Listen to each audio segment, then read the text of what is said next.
धनन सतगुरु तेरा ही आशा, ऋषु और Pranav Denver USA से। गुरुजी, जब हम किसी इंटरव्यू के लिए जाते हैं तो हमें पता होता है कि हमारा जो प्रोफेशन है उसी सब्जेक्ट के अनुसार सवाल पूछे जाएंगे। हम पूरी तैयारी भी करते हैं, फिर भी नर्वस रहते हैं। लेकिन पिताजी, लोग आपसे किस सब्जेक्ट का किस टॉपिक पर कहाँ से सवाल पूछ ले कोई पता नहीं होता। आप झट से स्टिक जवाब दे देते हो। आप हमें भी ऐसे टिप्स दो ताकि हम भी फियरलेस एंड कॉन्फिडेंट होकर जवाब दे सकें। जी बेटा, हमने आपको ये मेथड दे रखा है, मेथड ऑफ मेडिटेशन, गुरु मंत्रा। हम उसका अभ्यास बहुत ज़्यादा करते हैं।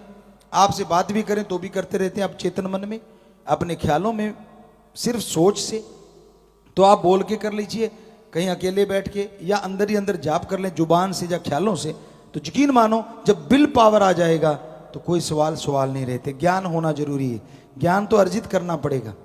जैसे आपको बताया, हमने सभी धर्मों को पढ़ा, उन पर रिसर्च किया, तो अपने आप ही वो आत्म बल आ जाता है और फिर सवाल का जवाब मिल जाता है। और कल हमने एक बात कही थी आपसे, आज फिर दोहराना चाहेंगे। जो झूठ बोला करते हैं उन्हें बार बार उस बात को दोहराने की जरूरत पड़ती है, और जो सच बोलते हैं, सच बोलो और भूल जाओ, चाहे 10 साल बाद पूछोगे वो सच का सच ही रहेगा। जी कशिश ये लिखते हैं, गुरुजी, स्कूल कॉलेज के बच्चों को एकदम से आनंद चाहिए, जिसके कारण वो नशे या बुराइयों में फंस जाते हैं। आप जी राम नाम का कोई ऐसा तरीका बताएं जिससे वह शुरू से ही ज्यादा आनंद पा सके। हमारे स्कूलों कॉलेजों में बहुत बच्चे हैं, बहुत बच्चे आगे बढ़ गए हैं। तो अगर आप आनंद ही चाहते हैं, हम लोग अपने समय में क्या करते थे, अकेले बैठे कोई ना कोई बात सुना देना, खेलना, हंसना, दौड़ना, भागना, कूदना, ये आपको मामूली चीज लगती है। अरे ये आपका बेस है, आने वाली जिंदगी इसी बेस पे टिकी है। अगर बचपन में बेस मजबूत हो गया तो पूरे जिंदगी तंदुरुस्ती से जियोगे, वरना 3 पे आ जाओगे। और कहते हैं ना, एक हम पहेली बताया करते थे कि भाई ऐसा जीव बताओ जो पहले 4 पैरों पे होता है, फिर 2 पे और फिर 3 पे आ जाता है। वो आदमी होता है। पहले 4 ऐसे ऐसे लुढ़कना शुरू करता है, फिर 2 पे रहता है, फिर तीसरी डंगोरी आ जाती, लाठी आ जाती, तो 3 पैर हो गए। तो कहने का मतलब वो 3 पैर नहीं होने चाहिए। जब 2 पे आ गए तो 2 पे ही रहो, जब तक मालिक ले जाता नहीं। तो इसके लिए आपस में बैठ के हंसो खेलो, स्वस्थ मजाक करके हंसो खेलो, और साथ में पढ़ना लिखना भी अच्छा हो जाएगा। क्योंकि जब माइंड फ्रेश हो जाता है, माइंड को एक तरफ से हटा के दूसरी तरफ लगा देते हैं, जब दोबारा उसी पढ़ाई में लगाओगे तो फ्रेश माइंड में ज्यादा चीजें आती हैं, ज्यादा याद होता है। इन्हीं का अगला सवाल है, गुरुजी, आने वाली प्रलय का रूप कैसा होगा? आने वाली प्रलय, जैसे जहां तक हमने सुना, पानी से भी हुई, आग से भी हो चुकी है, पानी से ज्यादा माना गया। तो 5 तत्व, पृथ्वी, पानी, अग्नि, वायु, आकाश, ये प्रलय लाते हैं। लेकिन आप एक 6वां तत्व भी पैदा हो गया, जो कि पहले भी देखा गया, कारण बनता है, और वो है आदमी, मनुष्य।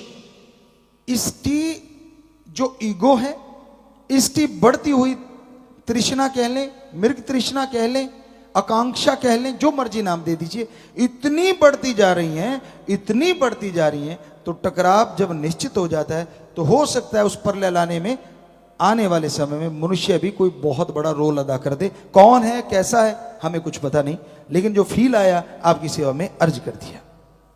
गौतम ये कहते हैं, गुरुजी, मैं दुबई गया था, वहां मैंने ट्रांसपोर्ट में काम शुरू किया तो पता चला कि वहां नशे का व्यापार होता है।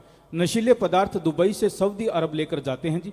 ट्रांसपोर्ट वाले ने बोला कि तुम्हें ज़्यादा पैसे मिलेंगे, तू भी ये नशा तस्करी का ये काम कर ले, पर मैंने आप जी के वचनों पर चलते हुए उसे साफ मना कर दिया। इस चक्कर में मैं वापस इंडिया ही आ गया। शाबाश बेटा, शाबाश, बहुत बड़ी बात है। फिक्र ना कर, भगवान से प्रार्थना करेंगे, भगवान तेरे को अपने काम धंधे में तरक्की दे। राम जी कृपा करने वाले हैं। खुशप्रीत, गुरुजी, ग्रंथों में एक जगह जिक्र आता है कि जब घोर कलयुग अपने चरम सीमा पर होगा तब विष्णु जी अपने 10वें रूप कल्कि अवतार के रूप में आएंगे और साइंस की दृष्टि से बहुत हाईटेक होंगे। क्या कल्कि अवतार ले चुके हैं? बेटा ये तो राम जाने और उसका काम जाने, हम कौन होते उसमें दखल देने वाले। और किसके पास है भगवान को पढ़ने की बात? आदमी को नहीं पढ़ सकता। सामने वाला जो बात कर रहा है उसका क्या मकसद है, कहाँ वो पहुंच गया, क्या आप समझ पाओगे? जी नहीं। तो भगवान की मर्जी को कौन जाने, वो कब आएंगे कब जाएंगे किसी को पता नहीं चला। तो वो राम जी को पता है, वो आ चुके हैं या आएंगे या क्या करेंगे, ये उन्हीं के गर्भ, यानी कहते हैं ना समय की गर्भ में छुपा हुआ है, वो तो राम जी जानते हैं, भगवान खुद जानता है, आदमी उसको नहीं पहचान पाता। नवजोत इंसान ये लिखते हैं, गुरुजी आप जी ने अवचेतन मन के बारे में फरमाया था कि यह बहुत पावरफुल है, प्लीज इसके बारे में आगे बताएं कि अवचेतन मन से कैसे फायदा लिया जा सकता है। सिक्स सेंस, आज की भाषा में बोले तो सिक्स सेंस, जो अपनी जागृत रखे उसको ये सारी खुशियां मिल सकती हैं जो आपको बताया। जैसे संत या कोई भगत अपना सिक्स सेंस को ओपनली खोल लेते हैं, ये कभी कभी काम करती है। मान लो यहां से एक चीज आई तो अपने आप आंखें बंद हो गई, तो सिक्स सेंस है कि आंख में ना कुछ पड़ जाए, आंखें ऑटोमेटिकली बंद हो जाती, हुआ है ना, ऐसा होता है ना। तो वो सिक्स सेंस है जो आपकी हमेशा सचेत करती है आपको। ऐसी संत या कोई उच्च कोटि के भक्त सज्जन जो होते हैं वो ऐसा अपने अंदर एक विल पावर क्रिएट करते हैं कि उनकी सिक्स सेंस हमेशा जगी रहती है, चलती रहती है। तो उसको जगाने के लिए राम का नाम है। जी, इन्होंने नाम नहीं लिखा। गुरुजी छोटे बच्चों को भी आज खान पान की वजह से बहुत गुस्सा आता है और हिंसा काफी बढ़ गई है, इसका कोई समाधान बताएंगे। माँ बाप के संस्कार अच्छे हों तो खान पान पे भी कंट्रोल हो सकता है, क्योंकि माँ बाप अगर बच्चे को अच्छे संस्कार देंगे, माँ बाप अगर अपने बच्चे के सामने झगड़ा नहीं करेंगे। आप ध्यान देना, कई बार आप झगड़ पड़ते हो मियाँ बीबी और बच्चे पास में होते, छोटे होते हैं, आपको लगता है इसको क्या पता, अरे अभिमन्यु ने गर्भ में सारा कुछ सीख लिया था। और आज साइंस मानने लगी है कि दिमाग पहले बनता है बच्चे का, फिर बॉडी अपने आप बनती चली जाती है, हमें तो डॉक्टरों ने बताया। तो अगर ऐसा है तो फिर जब बच्चे ने जन्म ले लिया वो तो फिर आपकी सारी बात सुन रहा है और आपको लग रहा है नहीं इसको क्या पता।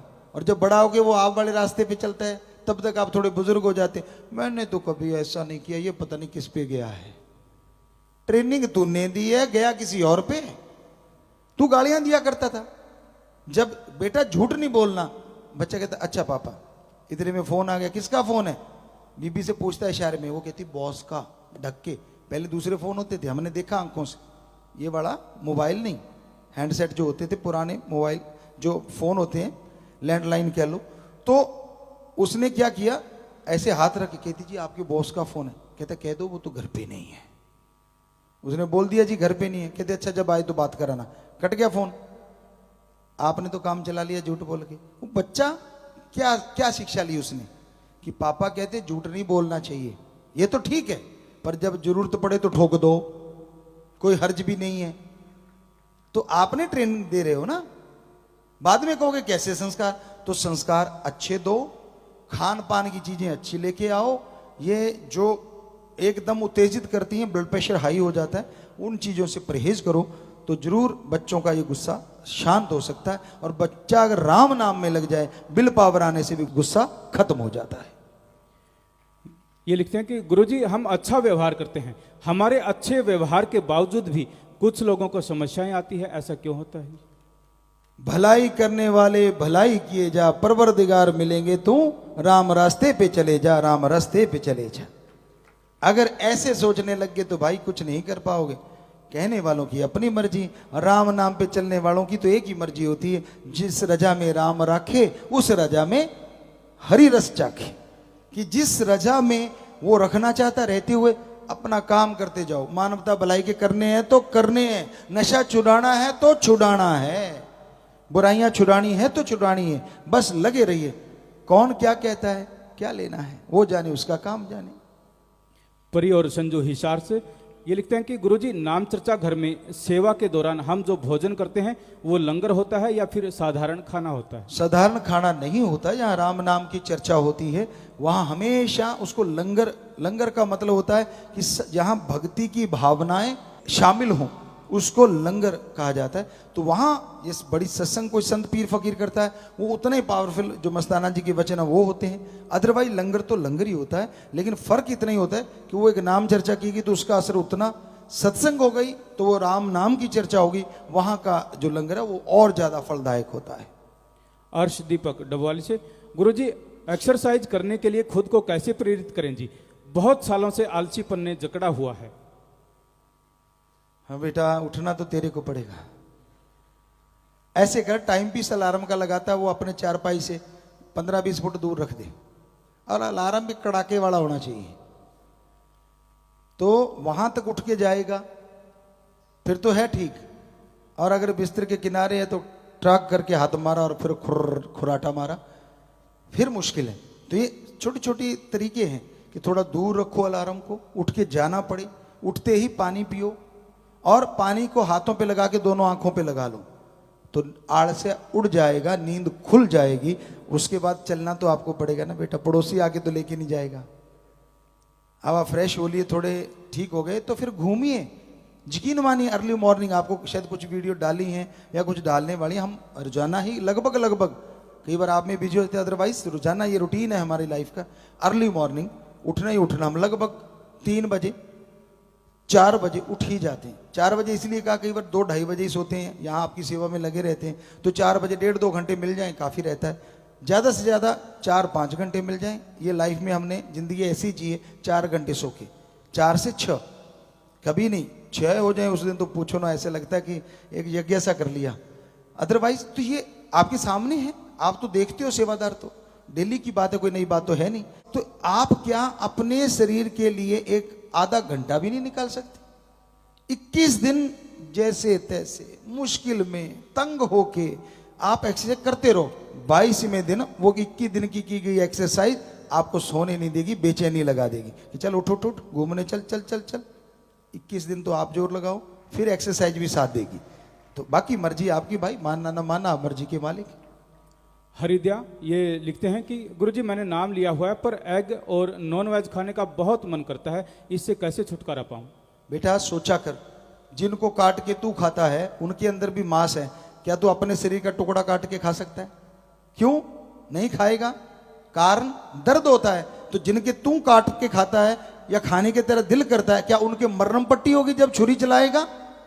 तेरे दर्द होता है बेटा जी, दर्द उनके भी होता है। तेरी फैमिली है तो फैमिली उन पक्षियों की, उन जानवरों की भी होती है, पर वो बेचारे उस सीमा में बंधे हुए हैं, उनका माइंड ही उतना है, आकाश तत्व नाम मात्र है, इसलिए वो सोच नहीं पाते। तो बेटा ये चीजों को छोड़ो, राम का नाम जप के खाने की बहुत सारी चीजें, सोयाबीन है उस जैसी बन सकती है, अगर आपको ज्यादा ललक है तो उसकी सब्जियां ऐसी ऐसी बन जाती हैं कि आप पहचान ही नहीं पाते। और प्योर वेजिटेरियन का वेजिटेरियन, और साथ में प्रोटीन कई गुना ज्यादा। अंजलि राणा, गुरुजी फिश ऑयल को वेज मानते हैं क्योंकि फिश को मारते नहीं, कहते हैं कि ऑयल के लिए इंजेक्शन से उनका ऑयल निकालते हैं, मार्गदर्शन करें जी। बेटा हम डॉक्टर से पूछ सकते हैं, क्या वो उसका ऑयल फिश के काम नहीं आता? क्या ऑयल निकालने के बाद फिश 100% वैसी रहती है? क्योंकि ऐसे तो आप ही ब्लड डोनेट करते हैं।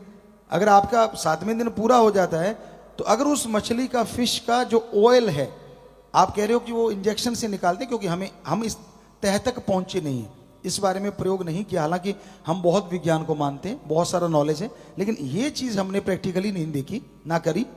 तो कोई भी डॉक्टर साहबान या कोई ऐसा साइंटिस्ट, जैसे न्यूजीलैंड से एक बच्चा हमें बताया करता है, अगर उनके नॉलेज में हो कि वो मछली को 5-7 दिन में वैसे ही ठीक हो जाती है वो ऑयल लेने के बाद, तो कोई हर्ज नहीं। अगर उस मछली पे उसका विपरीत प्रभाव पड़ रहा है तो फिर आपने बहुत बड़ा गुनाह कर लिया। अमनदीप ये लिखते हैं कि गुरुजी पढ़े लिखे लोगों को हालांकि पता होता है कि नशा बर्बादी का घर है और डॉक्टर्स भी बहुत नशा करने लगे हैं, कोई हल बताएं जी। भाई पढ़ लिख गए और फिर कड़ गए तो उसके बाद तो हल तो बड़ा मुश्किल होता है ऐसे लोगों के लिए, क्योंकि वो कह देते हैं हम तो ML थोड़ा छोटा सा पैक मारते हैं, रात को सोते टाइम थोड़ा सा बस 2-3 पैक मारते हैं, इससे आगे नहीं बढ़ते। कोई कहता नहीं नहीं हम यार दोस्त बैठ के मारते, कोई कहता नहीं नहीं मैं तो घर में अकेला बैठ के पीता हूं। तो बहुत करोड़ों लोगों में हमें जिनका नशा छुड़वाया ऐसे बोलते हैं। और शुरुआत में वो छोटा छोटा पैक मारने वालों के बच्चे भी कहीं ना कहीं सामने तो चुप के शुरू हो जाते हैं। और आप कभी भी देख लो ना, स्पिरिट वगैरह है वो अगर आप पियोगे तो क्या होगा, जख्म को जब इतना जला देता है तो आंतड़ियां तो बहुत नाजुक है अंदर, अल्कोहल अंदर जाएगा, ये कैसे पॉसिबल है कि उनको तंदुरुस्त कर देगा? बाकी डॉक्टर साहबानों से पूछेंगे भी हम, यहाँ बैठे होंगे, सेवा पे आते हैं हमेशा, क्योंकि यहाँ बीमारी का इलाज फ्री होता है। तो अगर वाकई अल्कोहल पीने से आंतड़ियों का भला होता है फिर तो बात अलग है, हमारे ख्याल से तो 100% नुकसान ही होता है। तो ये चुपके ये शरेआम छोड़ दो तो अच्छी बात है। धर्म तो कहता है किसी धर्म में जगह ही नहीं है कि किसी भी तरह का नशा नहीं करना चाहिए, हिंदू मुस्लिम सिख ईसाई, ये तो हमने पढ़े। तो भाई नशे बर्बादी का घर है हमारे अकॉर्डिंग, मानो ना मानो वो आपकी मर्जी, आपकी थ्योरियां अलग अलग है। जैसे अभी सोमरस और भी कोई ना नाम रखे होंगे अलग अलग पीने के लिए। एक छोटी सी बात और याद में आ गई, एक साइंटिस्ट था, बेचारे ने आके दिखाया कि देखो ये शराब है, थोड़ी सी शराब ले ली गिलास में, एक कीड़ा छोड़ा, वो कीड़ा मर गया उसमें। कहता पता चला कितनी खतरनाक है, कीड़े को मार दिया। वो शराबी बैठे थे सामने, कहते जी चल गया पता। कहते क्या पता चला? कहता इसको पीने से पेट के सारे कीड़े मर जाते हैं, रोक लो। कैसे कोई रोकेगा? तो भाई वो बात तो आपकी अपने तरीके से होगी, लेकिन इससे कीड़े मरते नहीं, पैदा तो चाहे हो जाए, अच्छे वाले जरूर मर जाते हैं जो बैक्टीरिया हमारे शरीर में होते हैं। जी विजय इंसा ये लिखते हैं, गुरुजी एक प्लेयर को कितने घंटे मिनिमम और मैक्सिमम नींद चाहिए? प्लेयर को 6 से 8 घंटे आज जरूरी मानते हैं, साइंस भी मानती है, क्योंकि पुरातन समय में ये माना गया था कि इतने तो टाइम जरूरी है। ब्रिज किशोर ये लिखते हैं, गुरुजी कभी कभी इंसान को उसकी इंसानियत ही अगर परेशानी का कारण बन जाए तो क्या करें? आज तक ऐसा कभी नहीं हुआ कि इंसानियत कभी परेशानी का सबब बने। आपने टेंशन ले ली होगी, थोड़ी बहुत परेशानियां सच पे चलने वालों को और इंसानियत पे चलने वालों को हमेशा से आती रही हैं। अगर आप में वो हिम्मत नहीं झेलने की तो इंसानियत छोड़ोगे थोड़ा ना। इंसानियत को बुलंद रखो, यकीन मानो वो आई हुई बुराइयां हवा में उड़ जाएंगी और एक दिन जरूर उड़ जाएंगी। संजय सैनी, गुरुजी जितने भी नाम चर्चा घर या डेरे हैं ऑल इंडिया वर्ल्ड में, उनकी एक बुक विद नेम और फोटो होनी चाहिए।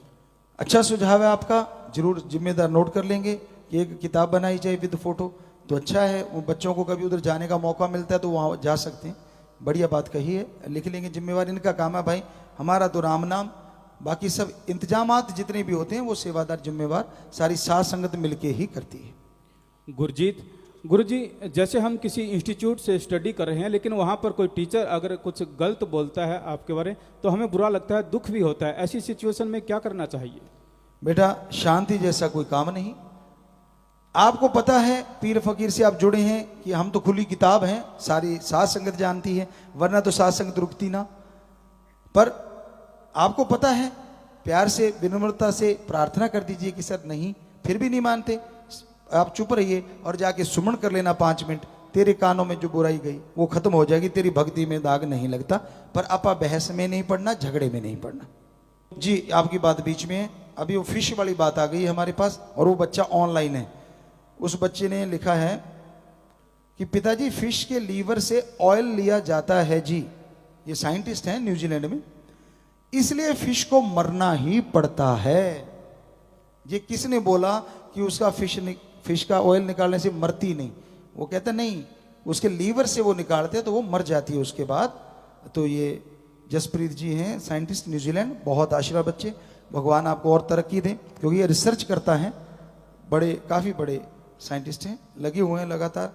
ये कहते हैं ओमेगा 3 फिश के अलावा प्लांट से भी लिया जा सकता है, और उसमें जैसे अलसी है, चिया सीड हैं या अखरोट हैं, इनमें भी ये पाया जाता है जी।